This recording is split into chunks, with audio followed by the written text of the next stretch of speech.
today we're excited to talk about becoming an authentic leader. And with me, because we need our community and we need our people, I am really excited to have three amazing women join me. And I'm going to talk about them in the order of the screen. The first is Carla Daily. She is the Global People and Business Resource Group. They call them PBRGs at Bristol Myers Squibb Network of Women, Be Now at BMS. She has led initiatives and create and foster a unified organizational culture at BMS. Her career has spanned 21 years at the company across facilities, R&D, commercialization, which means bringing products to market and selling them, and the D&I team. Before she joined Be Now as the leader, and BMS is one of the few companies that actually rotates folks through full-time for their people and business resource groups. It's not just office housework. So they really believe in what they're doing in community as well, and the authenticity, which is going to add so much to this conversation. But before that, she was Senior Director, Strategy and Business Development in the People and Business Operations Group, and really has helped the people strategy centered focus on workforce engagement. She is a member of all of BMS's 8 people and business resource groups and has had the honor of serving BOLD, the Black Organization for Leadership. Her passion personally really centers around developing people career growth, especially for women in color. She holds a Bachelor of Science from University of Phoenix and also volunteers at the Jack and Jill Organization for America. So thank you for joining us, Carla. Next, we have Candice Tse. She's a managing director at Goldman Sachs and heads up the Strategic Advisory Solutions team for Goldman Sachs Asset Management. Her focus really is delivering in-depth expertise to clients to understand dynamic markets, focus on portfolio construction, and create actionable ideas to help investors achieve their financial goals. She is a frequent speaker, and this month has been an extreme version of that with lots of travel, getting to see my little brother at a conference randomly. She speaks on the macroeconomy and global markets, but what's really interesting is she actually created something called Empower, which is an investor framework which addresses common investment challenges faced by women, the LGBTQ plus community, Asian, Black, next generation investors, really highlighting ways to build investment confidence and identifying solutions to help investors empower themselves. She's head of the Asian Network for New York and New Jersey and co-head of the Asset Management Wealth Asian Network. She is a founding board member of CWIB, and Carla is also one of our original board members as well. Candice also serves on the board of Junior Achievement and is a frequent guest lecturer at Rutgers and a bunch of other universities. So thank you for joining us as well. And last but not least, Kristen Palmer Bastian. She is a dynamic and influential marketing leader, really driving brand growth, focusing on innovative ideas, data-driven insights, and creativity and expertise. She has over 20 years of experience leading organizations and scaling market initiatives at Amazon and other CPG, consumer products goods companies. She is also passionate about cultivating high-performing teams. You see a theme here, right? And when she's not working, she also is a wife, rescue dog mom, oldest sister, fancy aunt, best friend, fashion lover, and yoga teacher. I love that. She is on the board of West Seattle Business Improvement area as the marketing and chairing the marketing committee. And she is also a proud Rutgers graduate, getting her MBA here as well. So with that, we are really excited to have you all. Let's kick this off. And by kicking it off, I really want to know from you, the audience. So I want you all to describe your authentic leadership style. So audience, you don't have to put your name in it. You answer anonymously. We are going to create a word cloud. And I want to know how, in one word, how you would describe your authentic leadership style. Transparent. I love that. That is one of my core values myself. Collaborative. Awesome. responsive, inclusivity, meeting people, real. I love it. We got to be real. I'm going to look at the chat too, because I think people are probably putting it in here. Team, consistent, scan the QR code if you can. I love building these words clouds. I find they're totally impactful. Amazing. Collaborative, empowering, transparent. These seem to be what's coming up most of all. Consistent, adaptable. I think that is very, very important. I think we need to anchor ourselves, but also adjust for each situation. Marketing 101. Transparent is coming up big and hard. As we're continuing to populate that, I'm learning how to use AI. And one of the things as we were doing this prep call is I asked AI, and Rutgers just engaged with Google in creating this whole platform. And so I asked AI, hey, what does it mean to be authentic in the context of work? And AI came back as saying, being true to yourself, enabling you to create trust and rapport with others, thereby fostering a positive work environment in which people feel comfortable for freely expressing their ideas, leading to increased collaboration, creativity, and productivity. And I think these words really are addressing that by being consistent, being transparent, collaborative, and empowering not only ourselves, but others as well. So I'm going to stop sharing right now and move into this discussion. Candice, I want to start with you. How would you describe your leadership style, and how has that evolved over the course of your career? Well, Lisa, first off, thank you so much for having us. And thank you for the amazing job that you do with CWIB. It's been extraordinary to be partnering with you for so many years, and really proud of what we've achieved in these last couple of years. With that, I think my leadership style is very unique and personal to myself. I think one of the best things about Goldman Sachs is when all of the managing directors get promoted, we are all required to attend leadership training, and we do get one-on-one coaching. And one of the things that they make us do is come up with your own personal purpose statement. And it's probably one of the hardest things I've ever done, because trying to encapsulate sort of your North Star and the type of leader you want to be in life, in work, and everything else into one statement is really, really hard. So I wanted to share with you today my personal statement that I try to lead with every day. And again, it's appropriate for everyone. And, in terms of how I deal with my team and in my family. So my personal statement as a leader is to empower, to support, and to motivate my family, my friends, my team, and myself. And I want them to dream, reach, and achieve, and most of all, be happy. So hopefully that gives you a sense of the type of person I am, but it's really a reflection of the type of leader I want to be in all aspects of my life.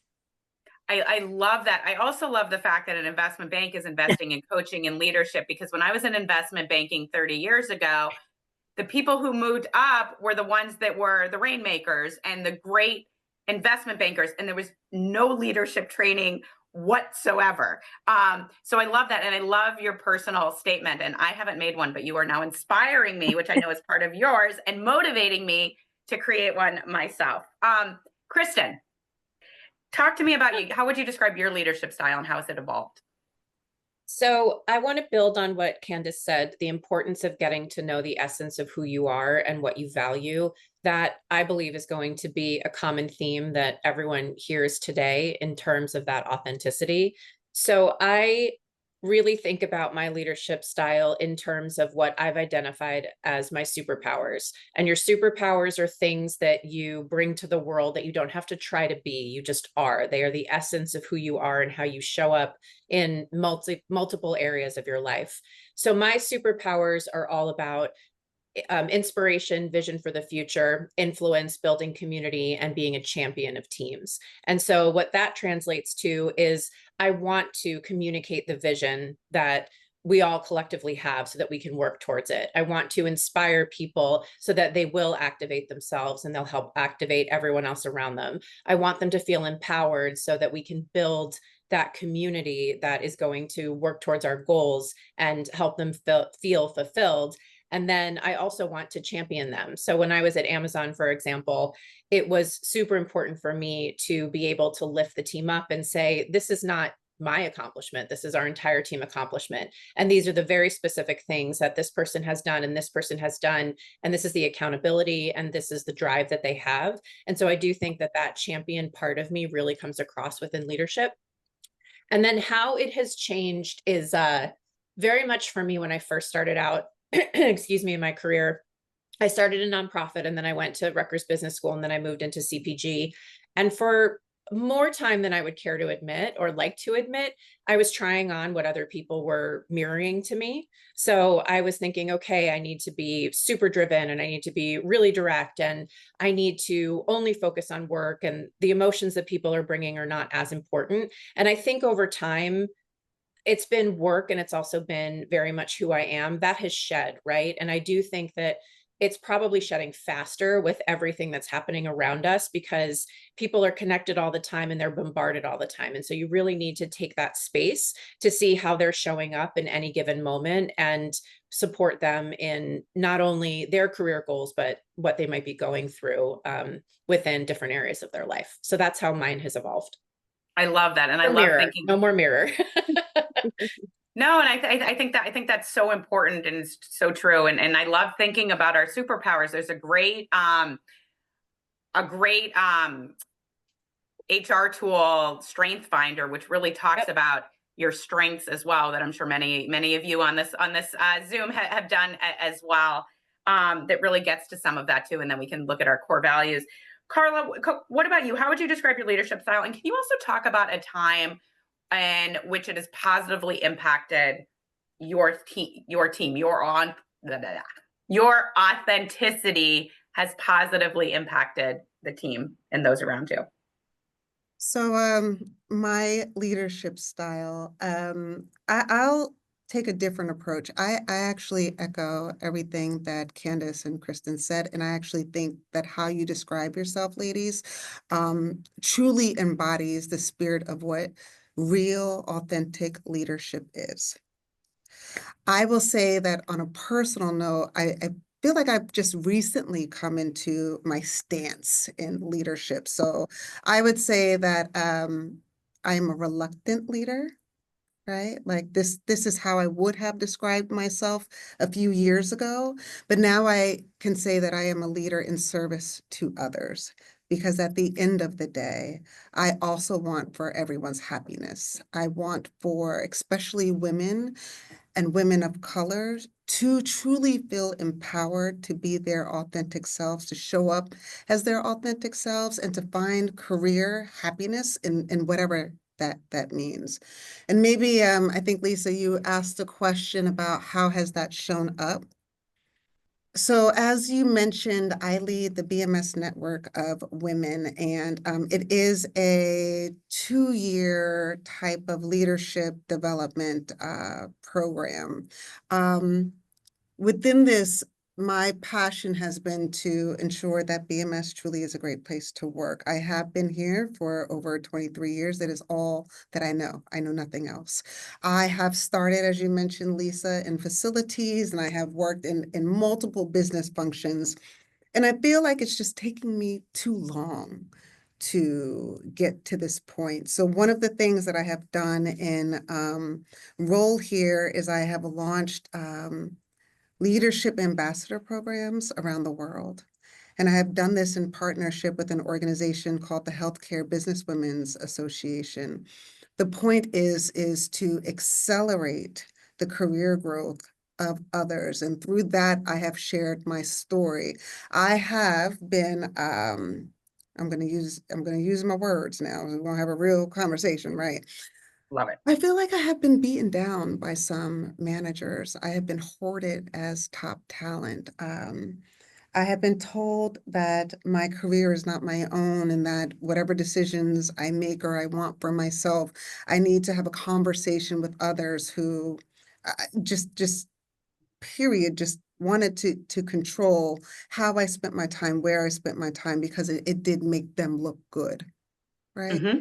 And I want to break that for others within this organization, and as a reason why I said yes to this panel, Lisa, because I think that we all truly should feel empowered to leverage our superpowers, go after what we want, imagine that what may seem impossible is truly possible. And I think it is through storytelling, through these sorts of networks, and different types of initiatives that we have the possibility to do that. And that is something that I have just tried to bring into Bristol Myers Squibb, into our people and business resource groups. And these programs that I have implemented, not just for Be Now, but for all 8 of our people and business resource groups, for anyone who wants that opportunity. No, I love that. I love what all of you are saying. And we actually did some research at the Center for Women in Business. We keep talking about empowering, and I want us as women to embrace power.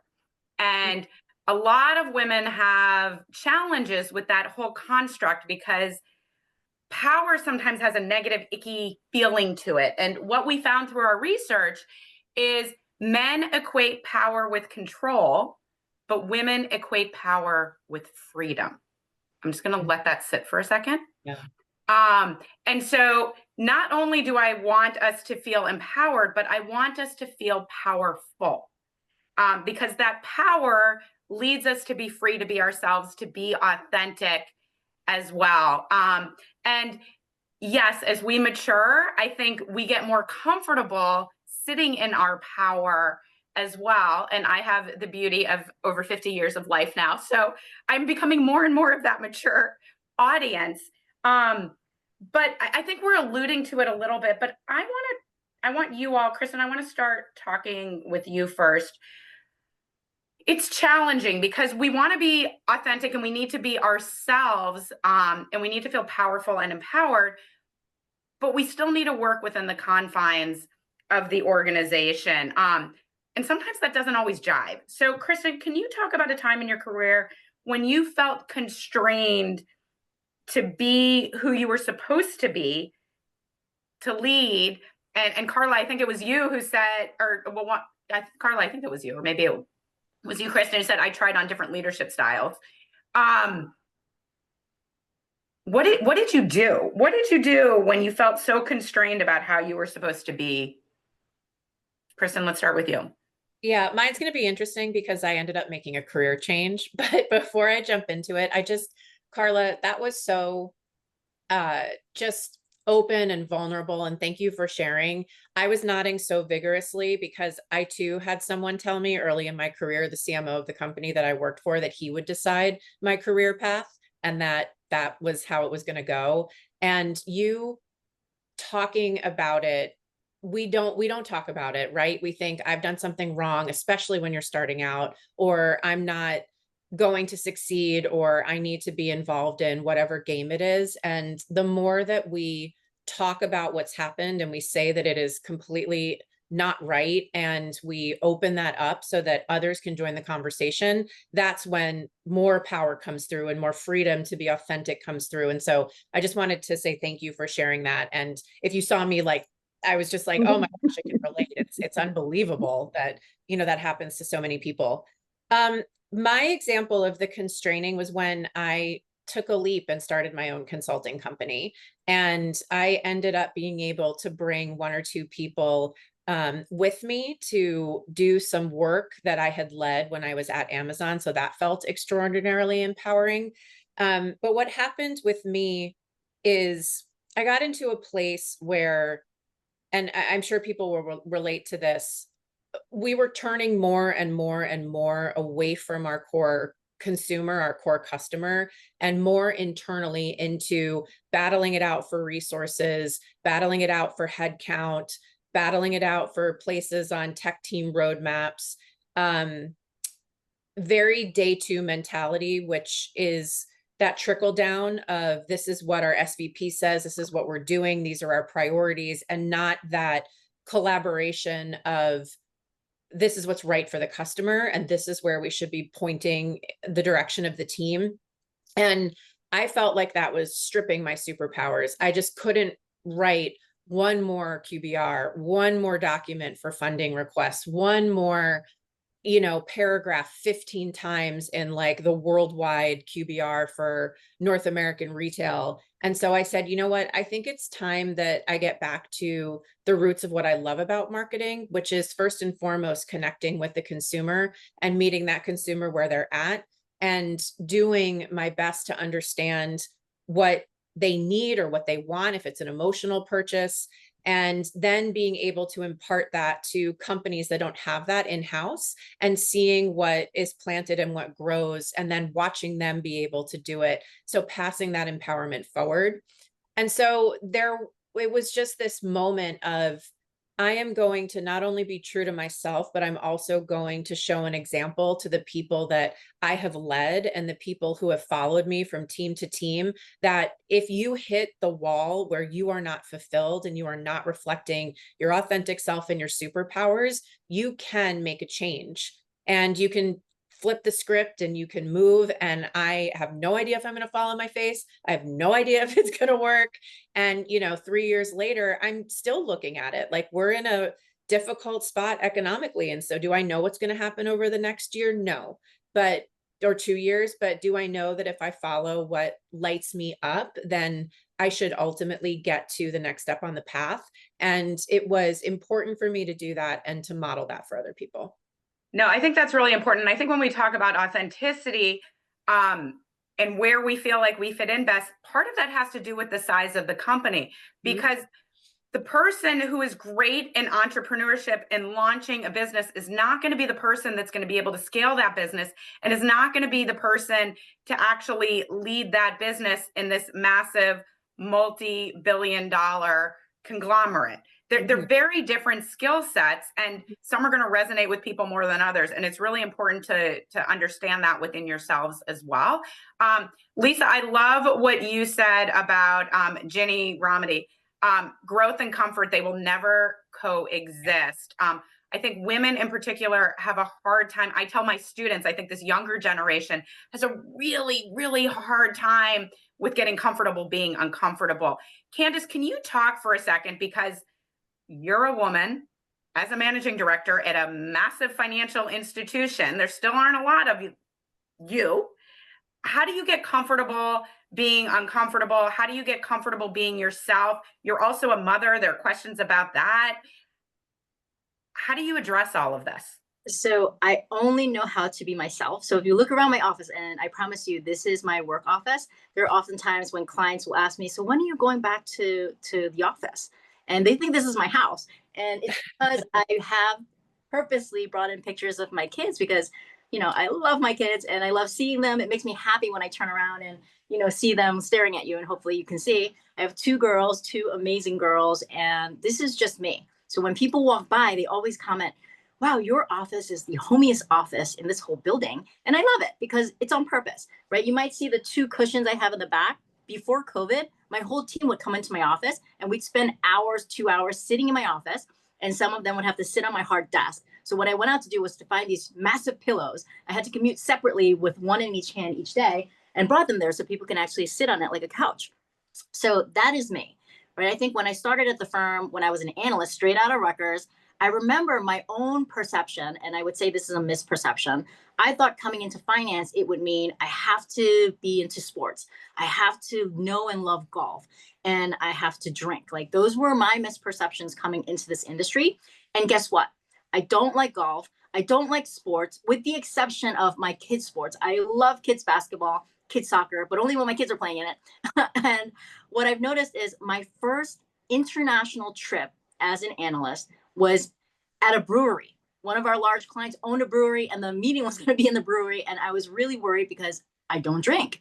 And so I had asked my boss at that time, I said, I know we're going to the brewery, but I don't drink. Like, what should I do? And he goes, just get a Coke. And from that day on, I never drank here at the firm until I got promoted to managing director, and my boss bought champagne for the whole floor. And that's my first sip of alcohol here at work. So it just goes to show we might even have misperceptions of certain things. And I've been able to overcome it and still be myself, because I will still go for drinks with the team, with clients, but I won't drink, but I love eating, right? So I'll go and I'll eat chicken wings. For those of you who know me, I'm a huge foodie. And when I order chicken wings with clients, they love it because here I am being my authentic self, eating chicken wings, and they join me. And that's just who I am. So that's all you can be. And that's all I've known in my time in finance. And that's been my whole career, going into my 26th year since graduating Rutgers. And I joined Goldman Sachs and I never left. So I've been pretty lucky to be able to be myself and carry myself the way that I've wanted to. I love that. And I have pictures. My goal was to have my office at the business school be the homiest office as well for the students and for others who join in. The kids in the back, that was probably like 10, 15 years ago. My kids are almost men now, which is a little scary, but I think we've evolved a lot, especially with motherhood and fatherhood. It makes me so happy that I see more men taking paternity leave. And for you all who have men in your offices, like, absolutely encourage them, because the more it's normalized that it's not just a benefit for women, the more it's normalized for everyone. And all these studies show how much better it is for the family, how much better it is for the partner when men spend time early on in their kids' lives as well. Carla, I want to move to you. How do we show up? How do you show up as you and still be appropriate for work? What if your company's culture seems to be antithetical to who you are? How do you maintain your authentic self, because you still need to get a paycheck and keep your job? You know, that's a good question. I often get that when we have rotational students or interns coming in here, because they're just like, I don't understand how to be my authentic self. What does that really mean? Right. The way I try to describe it is, there's a time and place. So like Candice, right? There's a time and place to drink that champagne. I'm not rolling up here. Now, first, I actually do like to drink, right? But I'm not going to roll up in here with a bar in my bag, right? There's a time and place. I am also a mother of two, and how I maybe speak to you, Lisa, may not be the same way I speak to my kids. Like, you'll never catch me. Like, I'll yell at my kids, Cameron, pick up your clothes. Like, okay, Right. but I'm not bringing that energy into work, because it's a time and place. I kind of liken it to hats, and I'm sure somebody someplace really, really smart wrote a book about it. But I think that there are various hats that we wear. I go to church, I'm wearing that literally and figuratively. I'm wearing that church hat, right? There's a way to behave in church, but I'm still being true to myself. You'll see me, lean over to my husband, or maybe instead of yelling at my kids, I might pinch them, right? Right? They might get a little bit of that. When I come into work, I'll even tell this story. I started in our strategy and business development team, and it was right after a mega merger with Celgene, the biggest pharmaceutical company acquisition that had occurred at that time. And I was day 4 in, and I was in a room with men, all men, and me. Okay, now I'd like it was room of consultants. It was our corporate development head, my new boss, and they were going around the table and they're like, all right, guys, I think we might have dropped the ball. We have a combined equity portfolio. BMS was bringing in 100 million and Celgene was bringing in like 4.1 billion. And it was just like it was a thing. Now, time and place. If I was in my old department where I was very familiar with the team and we had set up our norms and ways of working, I might have been like, hey, I can help with that. Like, I got it. And let me tell you what my ideas are. Time and place. They didn't really know me and I didn't know them. So instead, I just teamed one little chat to my boss, Dan, and said, hey, Dan, I have a thought. I can help. Is it okay if I raise my hand? So I'm being my authentic self. I didn't suppress my thoughts or my ideas because I was new in the room. There was just a different path I took, right? So if I'm wearing my mother hat, if I'm wearing new to role hat, if I'm wearing my leadership hat, if I'm wearing my friend hat, because the way that I'm talking to Kristen when we're at the spa getting our massages, it's probably not the same energy that I'm bringing in to the workplace, right? So I think that this, as you mentioned, Lisa, it is a way that we mature in our careers. And if I can offer anyone who is early career, just think time and place and what hat am I wearing as I walk into this particular room? No, I think that's really important. I tell that to my students as well. I don't talk to you like I'm talking, hanging out with my girlfriends or to my kids, although now they're the same age as my kids, so maybe sometimes I do a little bit. But I'm still me. I'm just projecting it in a way that's still me, but it has to adjust for the audience. Kristen, can you talk a little bit about that as well? You know, how do you show up as yourself and still be appropriate for work if the company culture or the norms seem totally opposite of who you feel you are? Yes, I agree with everything that was just said, time and place. My add to that is knowing who your, I mean, I'm going to put this in marketing framework because it's what I know and love, but knowing who your end customer is. And you're going to have different customers internally, just like you'll have them externally. And there is a way to get comfortable with tailoring your conversations with those customers. It's very different talking to an SVP to get big budget to launch a marketing program than it is to partner with someone who might be on a shared services team and build out how that program is going to work because you both really believe in it. I would also say that there are some common languages. Data is a big one. And so everyone, I would imagine, it's very hard no matter what your industry is to not have data around you all the time.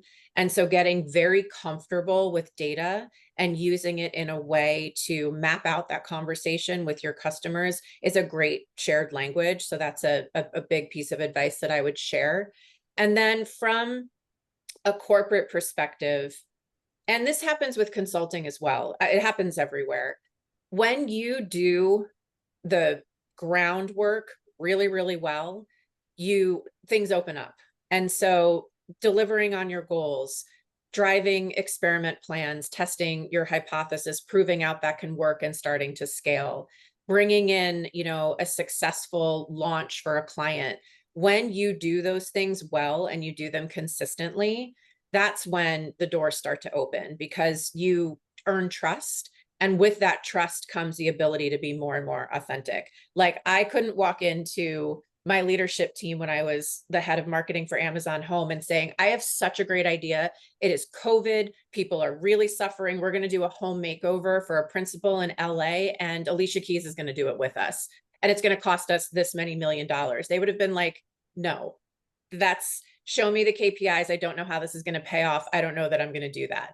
However, since the team had been able to deliver against all of our goals and overperform, I said, this would be an amazing brand building moment. It would be a viral moment. It would be a moment that we could test partnering with a celebrity in order to surface items on Amazon that are much more close to your heart because it reflects how you decorate your home, where people think of Amazon as utilitarian, very quick, I'm going to get it delivered next day. Yep.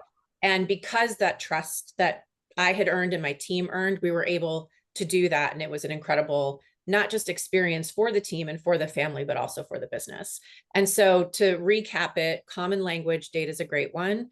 And building that foundation, you will hit a flywheel of earning trust, and that trust really will help you light up the authentic parts of yourself that you can lean into that you might not have had the sort of lanes to do that before if you were just sticking with what the company does on paper. Yeah, Kristen, I think that's so important. And I think a lot of that trust in the data establishes credibility. And Absolutely. That credibility establishes status. Yep.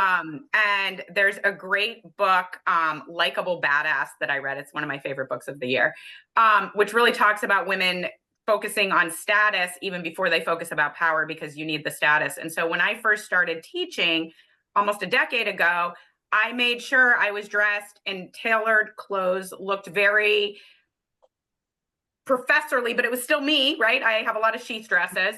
It was still me, but I was dressed more formally than most of the other professors because I looked a little different than a lot of finance professors looked.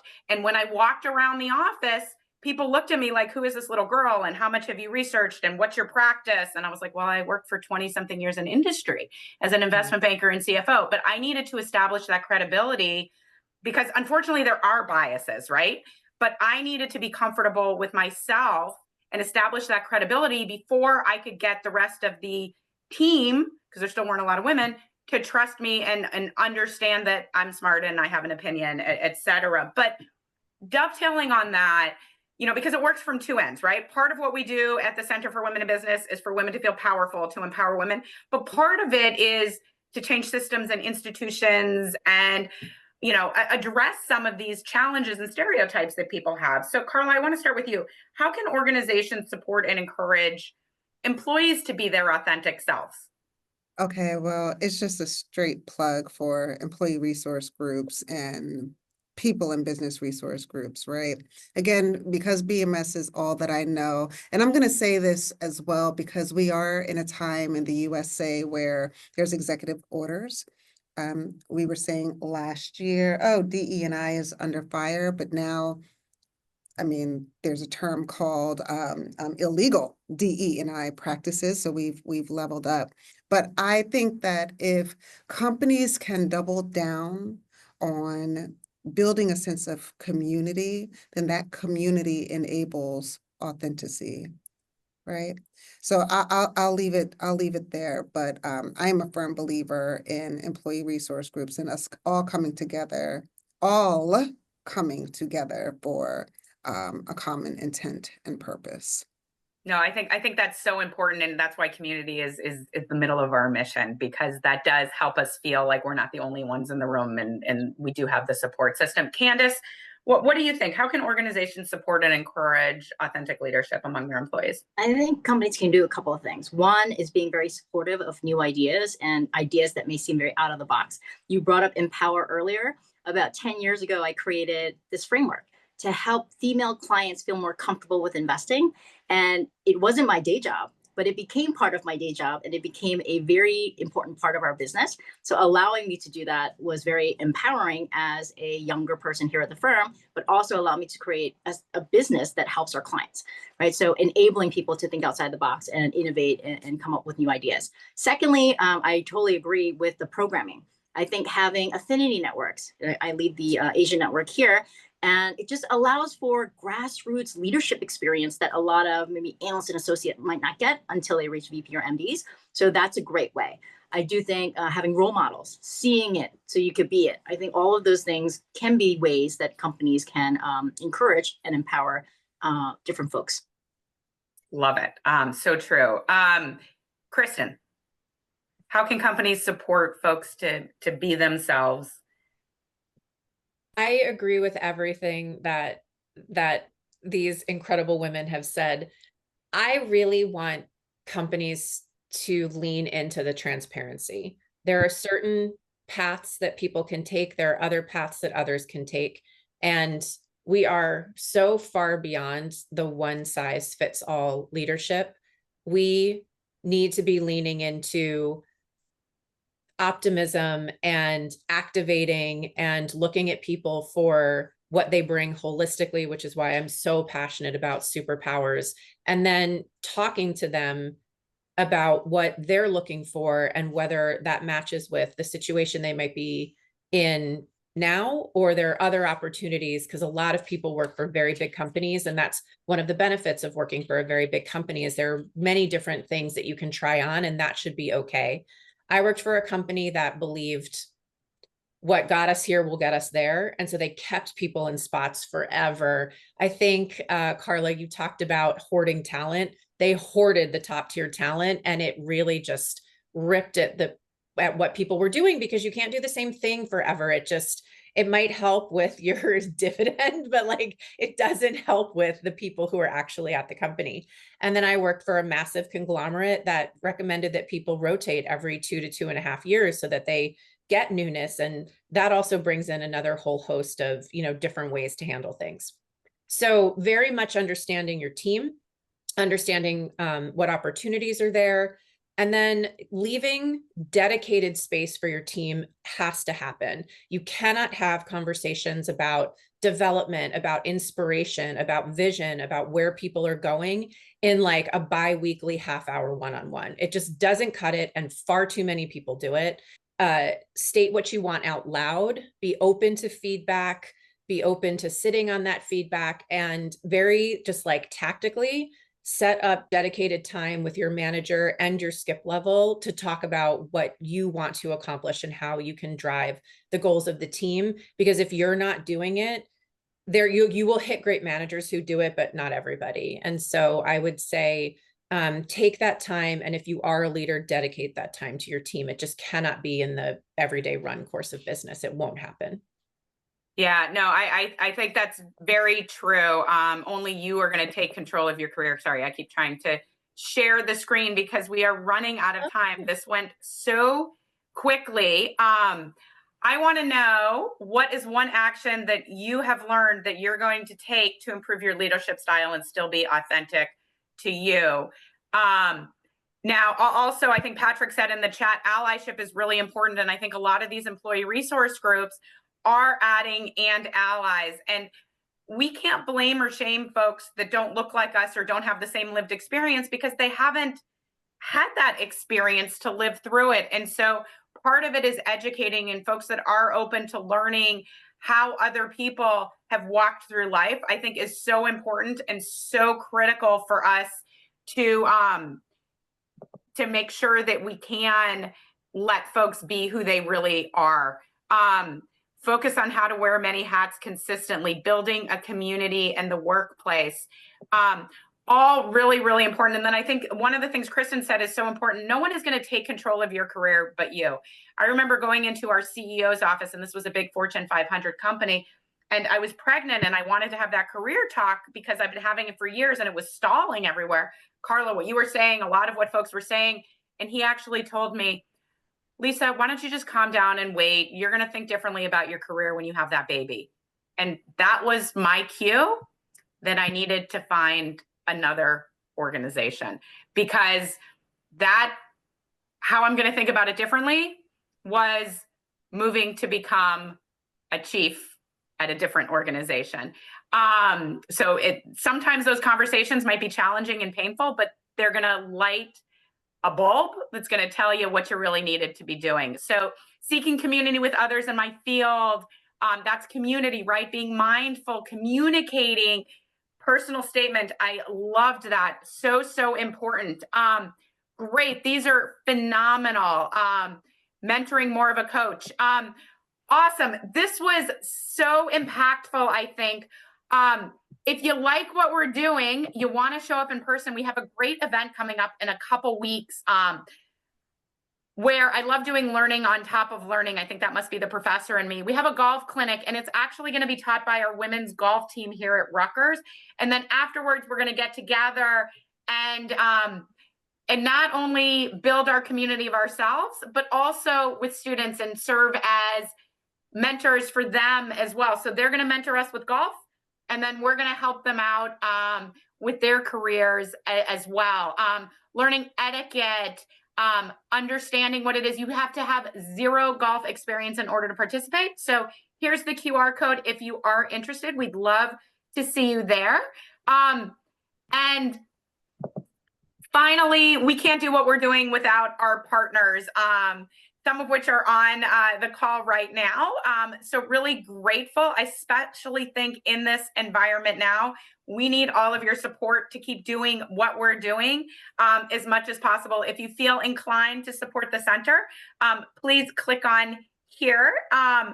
Thank you all. Thank you to my wonderful panelists.